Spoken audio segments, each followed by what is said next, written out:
whole idea of when I was invited to this, which I'm extremely grateful for. This is my second time here. I always use these platforms as an opportunity to first share what is the thinking within the government and what is it influenced by. But there is no one thinking in the government. To every thought that research and people like me will put up, there are alternate thoughts which will come from the political side, it will come from social side. So there are many aspects to inputs that go into policy making. Right? I'm going to talk a little bit about where we have come. Because sometimes, and I'll talk also about the narrative, and I'll give you some data to show that narratives are very important. We cannot wish them away. We cannot say, oh, but we are growing at 8%, 10%. Why isn't everybody happy? Why is there so much opposition? And I think a large part of it is because we don't always know what the objective truth is. And in a country like India, 1.4 billion, there are many lived realities, which means it's not like everyone is better off the same way. So we are going to look at distributions also of everything. Okay, next. Okay, this graph, these are graphs by New York-based NGO based on global data. You know why these are important? This is called the poverty clock. They measure how many people are coming out of poverty every day, in fact every minute. And you can see this is in the midst of the pandemic. You see India is green, which means India is on its way to attaining its first sustainable development goal, which is eradication of poverty. And you see it is green. Of course, we hate this graph because the way they write, they draw the graph, which means we are also working on the shape file. Why they should use the updated and proper maps. But you see, there are many ongoing exercises that happen simultaneously. The thing to learn here is, in the midst of the pandemic, despite such a major blow to global economy, an economy like India remains green, meaning on its path to attaining elimination of extreme poverty in the midst of a global turmoil. The lesson here is we actually outperform much richer countries. If you look at South Africa, which is 3 times richer than us, if you look at Brazil, which is 2.5 times richer than us. So it's not about how much resource you have, but very importantly, how are you using that resource to overcome a problem as difficult as eradication of poverty. Right? So it's important to recognize that we stayed on the path. Next. This is the latest data. Now we are in the grey zone. What does grey zone mean? Absolute poverty now is less than 3%. Much like the rest of the developed world. Which is why this is such a momentous occasion we are living through, and we must appreciate that in modern India, this is the first time we have actually brought poverty below 3%. We have been talking about poverty elimination now for decades, right? And we have actually managed to do it. There should be a lot more song and dance about an achievement such as this than the way we usually, now it's like, oh, it's expected. We are discounting these major achievements that is happening despite the pandemic. Next. This is now SDG 3. It has to do with maternal mortality rate. So now I'm showing you data from the ground in terms of poverty. This is maternal mortality rate. The number of mothers that die for every 1,000 live births. You see the orange bars are the rate at which the world is reducing MMR. The blue bar is the rate at which India is reducing maternal mortality. We are reducing twice as fast as everybody else. It's a miracle that is happening. And a lot of it is fundamentally based on the fact that we have resources today. We are growing at the rate that we are growing, but not just growth. There are many more affluent countries I just showed you. Today, if you go to South Africa, they are puzzled when they see us, and we are puzzled when we see them. How can such a rich economy, twice, almost 3 times richer, be so unequal? There is no talk of basic amenities. There is no talk of really changing the lives of a certain large segment of the society. So India is an exception. It's important to realize that of course we are fast growing, and that is the nice side of the story. What is less understood is what are we doing on the development front. Just look at the rate at which we are doing it. Next. This is infant mortality rate, and on the x-axis you have economic growth, meaning per capita income. Every state of India, whether you look at southern states, western states, poorer states, everybody is reducing infant mortality rate at an unprecedented rate, given economic growth. Your rich states, most everybody is reducing infant mortality. It is also an SDG, something we are signatory to and we are actually achieving it. Next. Now, India is very intolerant, India is becoming violent. Yes, these are anecdotal evidence. For everybody who says India is becoming violent, people will say, no, but that is not my reality. So, anecdotes are very difficult to deal with scientifically, right? Because for every anecdote, there is an opposite anecdote. Data therefore becomes relatively more objective. These are the number of riots that have happened in India in the last 50 years. And it goes beyond 50 years. Why do I study something like riot? Because the definition is it's well-defined variable and the definition has not changed over time. It is a violent episode involving 5 or more people for a common purpose. And it is registered in the police station. Now, when you look at what is happening to rioting in India, what do you see? India used to have more than 100,000 riots a year. Today, that number is below 40,000.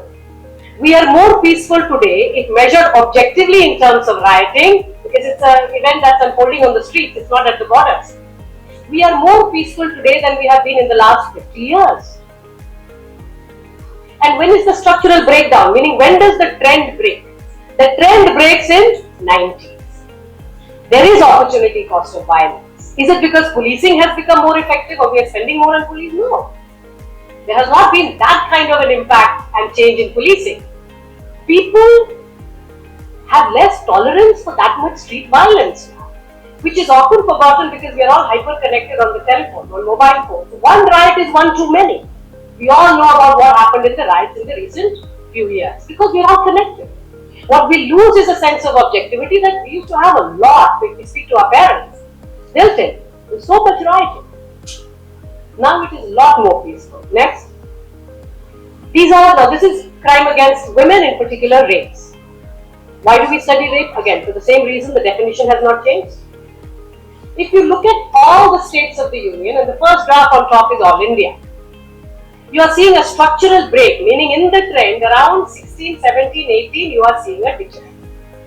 Is this BJP? No, because if you see across different states, you are seeing whether the dispensation is Congress, BJP, JDU, whatever your political preference might be, you are seeing state after state after state. In fact, the only anomaly to this overall national trend is if you look at Rajasthan, Jharkhand, Haryana. And this is a long-term trend. Meaning those are places where we have not got the trend. Okay? We have to work harder in these places. But overall crime against women is declining very rapidly. Now, why did it happen around 16, 17, 18? Because you have something called, and this is based on a Lancet study, it's access to toilets was a major driver. A lot of crimes were associated with women going out for defecation. So toilets, Swachh Bharat, when we were promoting and talking about why toilets should be built, mostly we made health arguments, right? The motivation was infant mortality is high, fecal matter finds its way into the house through water, food, etc. So you need to make society open defecation free. But the most important unintended consequence of that is women's lives. You've had a reduction of 22% in the form of assaults on them, 14% reduction in rapes. These are very, very big changes. And these are changes which we aren't as familiar with. We aren't talking about it. But this is what quality of life is about. Toilet is a highly gendered problem. Next. Now electricity, and while we were talking yesterday, if you were here, electrification is again one of those basic amenities which we want to provide everywhere. So electrification means now you're on the grid, you will get electricity. The politics come into the form of how much free electricity. But leaving that aside, if you just look at what has happened to access to electricity, all India, the poorest 20%, only half of them had electricity until 14-15. Today that number is in 90s.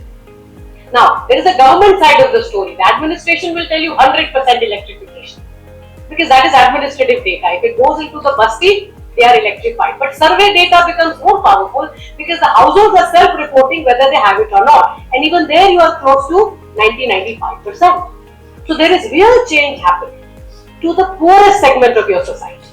Is it happening only for Hindus? Is it happening only for higher caste, lower caste? No. Everybody. In fact, the rise is a little bit higher for Muslim households. If you look at the survey data, these are 12 lakh self-reported survey data points. That is why I say it's objectively factual. It's not based on anecdote, or it's not even based on a government view.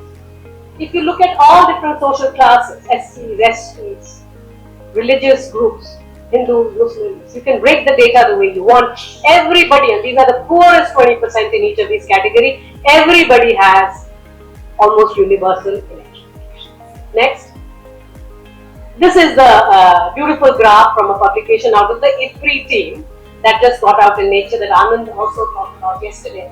This is, the top is how infant mortality has been declining, and the bottom is how access to any toilet has improved. Are you seeing that after 15-16, the last two graphs, they are highly correlated. Right? The building of the toilets has led to saving of 60,000 babies a year. That's the kind of talks we. Yes, next. Now, what is happening in terms of actual spending of households? Everybody, in fact, the biggest increase you have had in the last 10 years in terms of spending per capita monthly expenditure, the biggest rise is of scheduled caste, 178%. Okay. Everybody is seeing very significant increase. So, in some sense, we can say this is what inclusive growth is about. The top ballpark number of 8 to 10%, which attracts most media, that is just a very superficial understanding of what is happening in the economy. These are the real changes that we have to highlight, that it is inclusive growth. Next. I'm sorry this graph is, it's a beautiful graph, I really like it. You can't see it very well, but this is rural and that's urban, so rural and urban. This is telling you across all the states of the country, the bottom 20%, what is the ownership of vehicles? Bottom 20%. Ownership of vehicles, it used to be 6% 10 years back. Today it is 40%. Are you seeing the rise? And rural and urban. In fact, what you have to now worry about from a policy side, what now we have to think of, if 40% of your poorest rural households have bikes or scooters or three-wheelers or whatever, we have to now start thinking of amenities for those guys. You have to have maybe traffic police in villages. Of course, your villages are no longer villages, what you thought of, but you are urbanizing very fast. People's lives are changing very fast. We have to now think of amenities and civic amenities, urban amenities in a pace that is real economy of India's state. Next. If you look at the poorest, just think of consuming fresh fruits. It's like a luxury. That's the general sense you have fresh fruits. This is the poorest 10% households. Just look at the increase. You had only 31% who had any form of fresh fruits 10 years back. Today, it's about 70. In fact, Chhattisgarh, 1% were consuming some form of milk. That number is now up to like 55 or whatever. Are you seeing the magnitude of the change? It's enormous. It's just that we're not putting it down in the form of real changes and talking about it so that people get to know. Next.